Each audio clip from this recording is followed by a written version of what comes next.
10,000 മുതൽ 13,000 വർഷങ്ങൾക്ക് മുമ്പ് വംശനാശം സംഭവിച്ച ഡെയർവുൾഫുകളെ കൊളോസിയൽ ബയോസയൻസസ് എന്ന കമ്പനി പുനർജീവിപ്പിച്ച വാർത്തയാണ് ഇപ്പോൾ സോഷ്യൽ മീഡിയയിലാകെ തരംഗമായിരിക്കുന്നത്. ചെന്നായേക്കാൾ 30% വലിപ്പമേറിയതും അമേരിക്കൻ വൻകരകളിൽ 1,25,000 വർഷങ്ങൾക്ക് മുമ്പ് വാസമുറപ്പിച്ച് ഐസേജോടെ വംശനാശം സംഭവിച്ചവയാണ് ഡെയർവുൾഫുകൾ. മാമത്തുകൾക്കും ഡോഡകൾക്കുമൊപ്പം ഇവയെയും തിരിച്ചുകൊണ്ടുവരാനുള്ള പരീക്ഷണത്തിലായിരുന്നു കൊളോസിയൽ ബയോസയൻസസ്.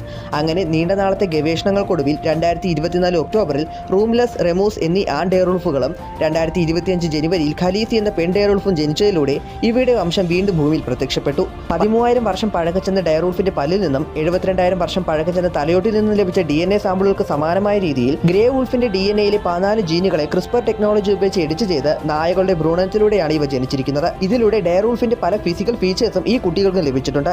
എന്നിരുന്നാൽ പോലും ഇവയുടെ DNA ഇപ്പോഴും 99.9% ഗ്രേ വുൾഫിന്റേതാണ്. ഇതിന് തൊട്ടുമുമ്പ് തന്നെയാണ് മാമത്തുകളുടെ ജീൻ വഹിച്ച എലികളെ ക്രിയേറ്റ് ചെയ്തെന്ന വാർത്ത കൊളോസിയൽ ബയോസയൻസസ് പുറത്തുവിട്ടിരുന്നത്. അതിനാൽ തന്നെ